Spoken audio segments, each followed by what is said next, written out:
আশ্রম চলে গেলেন বদ্রিকনাথ।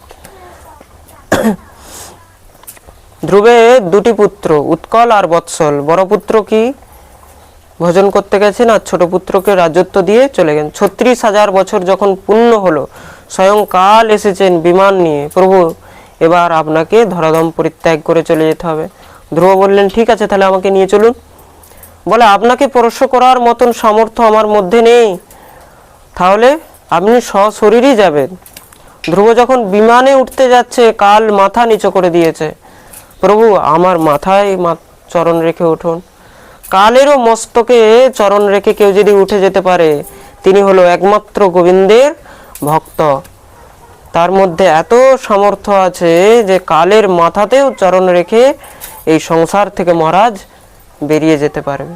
আর তার জন্য ভগবান একটি লোক দিয়ে দিলেন, তার নাম হলো ধ্রুবলোক।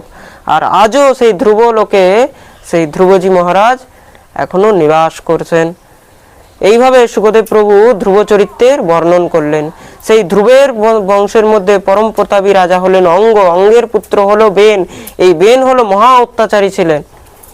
তো ঋষিগণ সেই বেনকে অভিশাপ দিয়ে মেরে দিলেন।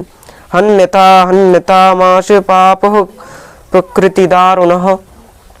বেনের মৃত্যু হয়ে যাতে, কেন রাজ্যের আর রাজা নেই, সেই বেনের শরীরকে মন্থন করাতে তার দেহের থেকে মহারাজ তার পাপের কারণে একটি দিব্য পুরুষ উৎপন্ন হয়েছে, তার নাম হলো নিষাদ। তাকে বনের রাজা বানানো হলো। এইবার তার দেহের থেকে স্বয়ং ভগবান বিষ্ণুর অংশ থেকে এক পুরুষ আর লক্ষ্মীর অংশ থেকে এক স্ত্রী উৎপন্ন হলো। সেই পুরুষের নাম হলো পৃথু আর স্ত্রীর নাম হলো অর্জি। বলি পৃথুজি মহারাজ কি।